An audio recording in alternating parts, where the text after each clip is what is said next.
मान्छेको जीवन भने नै सङ्घर्ष गरिरहने र उचित चाहिँ लाग्यो भने रिस्क लिनु नै बिजनेसको सफलता हो भन्छु म। अध्ययन त गर्नु पर्यो, यो बिजनेसबाट भाइबल छ कि छैन, सक्सेस गर्नलाई के गर्न सकिन्छ भन्ने जस्ता कुरा ब्याक क्यालकुलेसन त अलि गर्नु पर्यो। तर अब केही रिक्सै नलिने, नो रिक्स नो गेम भन्छ नि, त्यो त रिक्स त लिनै पर्छ। र म त्यो निरन्तर मेरो जीवनको म त त्यो रिक्स लिने नै मेरो एउटा चाहिँ आदतै बनिसक्यो भन्दा पनि हुन्छ।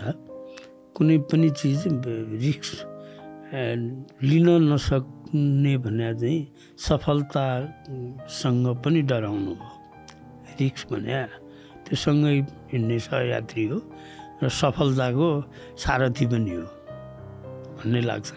किनभने मैले जीवनमा अघि नै हामी चर्चा गऱ्यौँ, 13 वर्षको उमेरमा घुम्तीबाट मैले व्यवसाय नै सुरु त त्यहीँबाट गरे हो नि। आफ्नो त्यो वास्तविकता बिर्सिनु, लुकाउनु हुँदैन र मान्छेले जीवनमा हार खानु पनि हुँदैन। र रिक्स कस्तोको कुरालाई त्यो राम्रो सोचेर गरेको छ भने एउटा भनाइ छ नि हाम्रो धार्मिक कुरो, दैवले त आँट म पुर्याउँछु भनेर भन्छन् नि।